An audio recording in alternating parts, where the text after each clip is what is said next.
Boa noite, a paz do Senhor Jesus, Deus abençoe a todos, sejam todos também muito bem-vindos a mais um grupo familiar. E hoje nós vamos estudar uma palavra que está em Hebreus capítulo 10, no Novo Testamento, Hebreus capítulo 10, versículo 38. Amém? Então você pode procurar na sua Bíblia, Hebreus, Novo Testamento, capítulo 10, versículo 38. Está escrito assim: mas o justo viverá da fé, e se ele recuar, a minha alma não tem prazer nele. Nós sabemos, no próprio livro de Hebreus, no capítulo 11, que vem imediatamente a seguir, no versículo 6, que sem fé, está escrito assim: ora, sem fé é impossível agradar a Deus, porque é necessário que aquele que se aproxima de Deus creia que Ele existe e que é galardoador dos que o buscam, ou seja, aquele que recompensa aqueles que o buscam e que ficam firmes na palavra de Deus. Mas o que é viver pela fé? Não é? Viver pela fé, será que é uma forma de viver fácil? Não é? A gente pede para Deus as coisas e tudo acontece. Viver pela fé é não ter problemas, viver pela fé é nunca ter um problema na sua vida, uma barreira, um obstáculo. Né? Será que viver pela fé é isso? Será que quando ele fala que mas o justo viverá da fé, e se ele recuar, a minha alma não tem prazer nele. Será que que significa isso? Então hoje, de uma forma muito simples, eu vou mostrar, através da palavra de Deus, que viver pela fé, na verdade, é a forma como nós nos colocamos diante de uma circunstância adversa. Quando está indo tudo bem, não é? Nós vamos adorar a Deus, louvar a Deus, agradecer a Deus, ser fiel a Deus. Né? E quando as coisas vão mal? E quando não acontece aquilo que a gente quer? E quando os infortúnios da vida, né, acontecem? Né? Então, como que é viver pela fé? O que é isso e como se prova isso? Essa citação que é feita aqui em Hebreus, na verdade, eu queria convidar você para ir lá no livro de Abacuque. Abacuque é Velho Testamento. E fica depois de Naum e antes de Sofonias, não é? Mais perto do final do Velho Testamento. Essa citação de viver pela fé, não é? Para nós entendermos, ela foi falada aqui pelo profeta Abacuque, no livro de Abacuque, capítulo 2, versículo 4. Está escrito assim: eis que a sua alma se incha, não é reta nele, mas o justo pela sua fé viverá. O que significa isso? Na edição Revista Atualizada, fala em soberba. Não é? O que é uma pessoa soberba? E o que é o justo? Não é? Soberba é uma pessoa que se baseia, né, se vangloria e que confia naquilo que ele tem ou naquilo que ele é, ou que conquistou. Ao passo que o justo, toda a confiança dele está em Deus. Amém? Então, basicamente, o homem soberbo, ele confia no poder material, no poder financeiro, na influência, no seu aspecto físico, na sua inteligência e nos seus atributos. E o justo, ele confia totalmente em Deus. Quando Abacuque ele fala a respeito, de que o justo pela sua fé viverá, ele vem de um momento conturbado. Abacuque viveu aproximadamente 600 anos antes de Cristo. Não é? E ele viveu numa época conturbada, porque na época dele, Judá tinha cometido apostasia, ou seja, tinha abandonado os caminhos de Deus, tinha deixado Deus de lado, se preocupou com os seus afazeres, com o seu dia a dia, esqueceu de Deus. E quando a pessoa se esquece de Deus, automaticamente ela começa a cair em pecado. Ela começa a andar pelas suas próprias convicções e acaba fazendo coisas que na Bíblia se chama iniquidade, praticando iniquidade, injustiça, e assim sendo, praticando e vivendo no pecado. Aqui em Abacuque, quando ele escreve esse livro, né, então Judá, o rei Joaquim, né, e toda Judá tinha deixado os caminhos de Deus.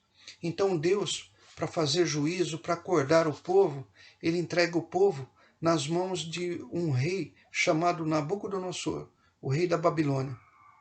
Um império poderosíssimo, né, que vinha se alastrando e que tinha acabado, né, no ano 605, ele tinha derrotado o Egito, que era talvez a última grande potência que podia fazer frente ao rei Nabucodonosor, né, a Babilônia. Isso daí está em Abacuque capítulo 1, versículo 6, está escrito assim: porque eis que eu suscito os caldeus. Caldeus são os babilônios, né? Nação amarga e apressada que marcha sobre a largura da terra para possuir moradas não suas. Então aqui está descrevendo os caldeus. Então Deus entrega Judá para ser justiçado, vamos dizer assim, como juízo, por juízo na mão desse povo que era um povo conquistador. Quando Abacuque se refere a viver pela fé, ele não está dizendo que o justo ele tem todas as coisas, o que não passa afrontas, necessidades, não sofre ameaças. Porque nessa época você deve lembrar pelo menos de 4 personagens. Daniel, não é? No livro de Daniel, então você vai ver a história de Daniel, mas vai ver também a história de 3 jovens que mudaram o nome para Sadraque, Mesaque e Abednego e que acabaram sendo lançados numa fornalha por serem fiéis a Deus, assim como Daniel foi lançado na cova dos leões por ser fiel a Deus. Isso é a prova de viver pela fé, é permanecer firme. Nessa época que o rei Nabucodonosor invade Judá, ele acaba levando Daniel, né, Sadraque, Mesaque e Abednego, né, lá para o reino deles. E depois de todas essas ameaças, de toda essa ida e vinda, é lógico que todos os moradores, né, de Judá, os que restaram, o pessoal, o povo de Israel, todos eles estavam amedrontados. E o viver pela fé que Abacuque fala, ele está retratado também no próprio livro de Abacuque, no capítulo 13, 3, versículo 17. Né? Eu queria que você... Vamos ler 17 e 18, né? Está escrito assim: porquanto, ainda que a figueira não floresça, preste muita atenção nisso, ainda que a figueira não floresça, nem haja fruto na vide, né, não tem uvas, o produto da oliveira minta, ou seja, não vingue, né, e os campos não produzam mantimento, as ovelhas da malhada sejam arrebatadas, e nos currais não haja vacas. E aí no versículo 18, todavia eu me alegrarei no Senhor, e exultarei no Deus da minha salvação.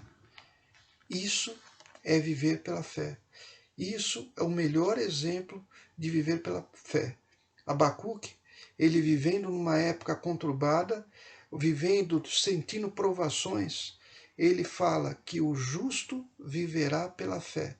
Ele reconhece que toda a nossa confiança está nos céus, em Deus. E, para encerrar, um texto também bem conhecido é Filipenses capítulo 4. Né? E normalmente, mais uma vez, né, quando se fala viver pela fé, viver pelo poder de Deus, não é ter problema. Eu queria que você fosse comigo em Filipenses capítulo 4, versículo 13, que é um versículo muito citado. Esse versículo normalmente está nas caixinhas de promessas, está nas mensagens que se enviam, está no celular, quando sabe, aqueles programas mandam para nós passagens bíblicas. Então esse versículo é muito conhecido.